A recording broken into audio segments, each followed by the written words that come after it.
Nathalie? Oui, bonjour. Nathalie Cholin, je suis la chef de projet du Centre régional psychotraumatisme en région PACA-Corse. Déjà, je voulais vous remercier infiniment de la richesse de votre témoignage et voilà, euh, de cette recherche qui me paraît extrêmement passionnante. Et ce qui me vient là en corrélation avec la question de Monsieur Benatar, c'est l'importance de la communication, de la manière dont on va communiquer l'offre de services auprès des gens qui en ont besoin, qui n'est pas forcément leur capacité à ne pas demander, ou de moins à formuler leurs demandes correctement, mais à ce que peut-être la communication autour de l'offre de services possibles soit peut-être différente. Et je me posais la question dans votre recherche de savoir par rapport à cette recherche entre votre dispositif un chez-soi d'abord et le système traditionnel, est-ce qu'il n'y a finalement pas cette différence puisqu'on a des services alors qui peuvent être déployés, on va dire, voilà, des structures publiques qui offrent des services similaires aux vôtres, mais est-ce que justement la possibilité des personnes en difficulté d'aller chercher d'aller être demandeur de ces services ne nécessite pas une communication particulière?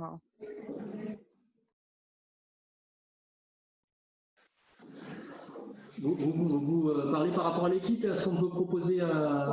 C'est-à-dire que j'ai l'impression quand même que, notamment, alors on a monté en région PACA un dispositif de soutien psychologique pour la population, où on a eu, là on est en train de faire un suivi de ces parcours, où on s'est rendu compte qu'en effet, la majorité des personnes qui avaient sollicité cette plateforme de soutien étaient des personnes qui avaient interrompu leur suivi, qui étaient suivies pour des troubles psychiques, des dépressions, etc., qui ont interrompu soit leur thérapeutique, soit leur suivi, parce que voilà, le thérapeute ou…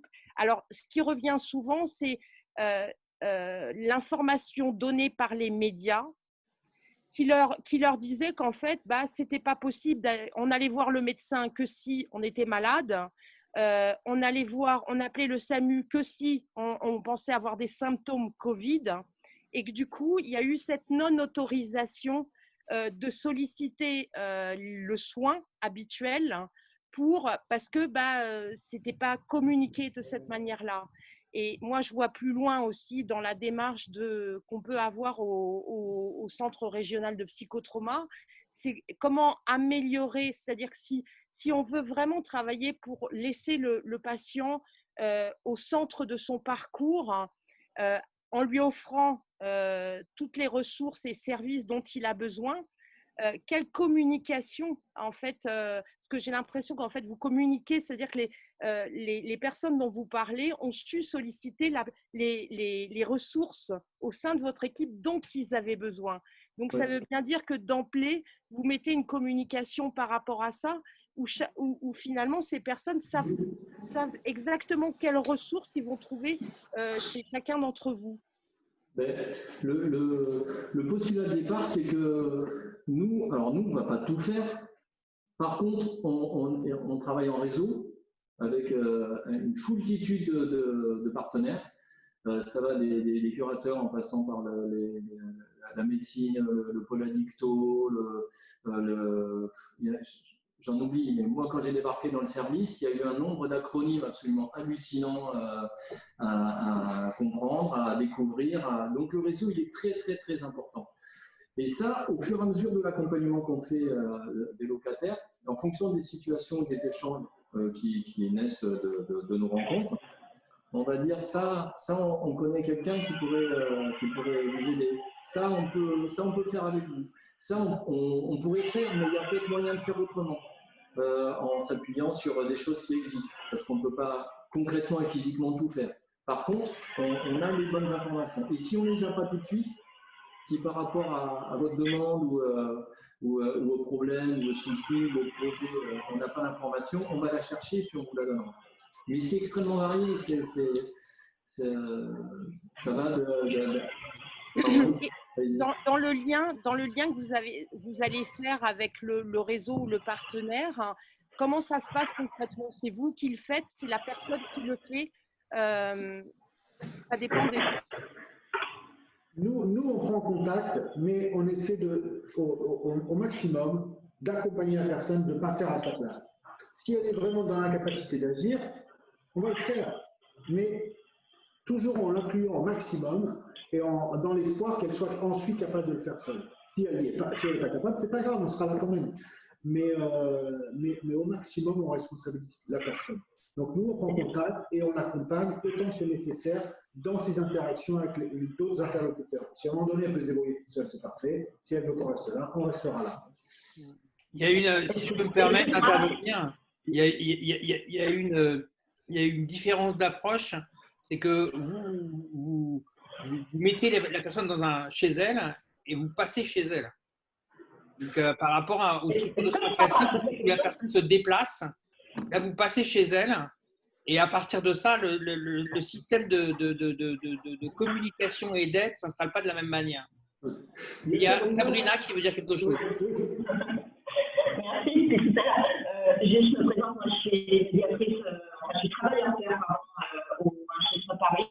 On t'entend pas bien. Je vous entends pas bien. C'est très haché, c'est très haché.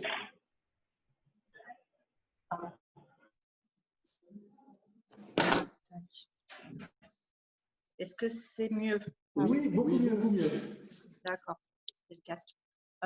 Donc, juste pour me présenter, je suis travailleur pair au chez Soi Paris. Je voulais juste dire que dans la communication, on peut quand même dire aussi qu'à partir du moment où les locataires intègrent le dispositif, dès le début, ils vont aussi entendre parler de rétablissement, d'empowerment. On va quand même, dès le début, introduire des termes et des concepts et ils vont se familiariser assez vite avec et ils vont se saisir de tout ça. Et ils vont devenir un petit peu acteurs de leur établissement parce qu'on leur met aussi ces outils dans la main. Enfin, je ne sais pas si je me fais comprendre, mais en tout cas, c'est aussi toute une culture qui est propre pour un chez-soi, quoi. Merci Sabrina.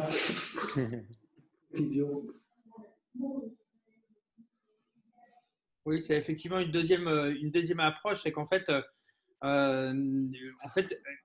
avec la démarche du rétablissement, vous n'êtes pas dans une approche centrée, vous êtes au-delà d'une approche centrée, en fait. Le temps file et normalement, là, c'était de 14h à 16h. Donc, s'il y a une dernière question, il y a une dernière question. Et puis, sinon, oui, on va conclure. Luigi, je voulais demander s'il y avait quelqu'un de chez soi d'abord Nice pour parler de l'expérience niçoise. Je ne sais pas si dans les personnes qui sont là, il y a quelqu'un. J'ai l'impression que non, mais j'ai transféré les mails de contact à Nice à Luigi si vous voulez les contacter. D'accord. Si, il y a quelqu'un qui a dit oui, moi, dans la discussion. Ah bon? Oui. Est-ce que tu veux prendre la parole, Anne-Lise? Il y a le micro qui est coupé. Le micro qui est coupé. Ouais. Bien. Dans ces cas-là, on va peut-être conclure en vous remerciant déjà, Thierry et Philippe, et en remerciant toutes les personnes qui sont connectées et qui ont participé, ou par leur écoute, ou par leurs questions et leurs réflexions. Ce que je peux dire, moi, c'est que la démarche qu'on déploie à Nice à travers le Centre d'innovation et partenariat avec les patients et le public et la Maison de la Culture, qui est le partenariat de soins avec le patient, en fait, était assez inspirée des démarches en fait mobilisées par les perdants et par la démarche de rétablissement. En bien des points, on a mobilisé assez tôt des médiateurs de santé pair qu'on appelle au Québec pair aidant, parce que c'est au Québec que ça a démarré.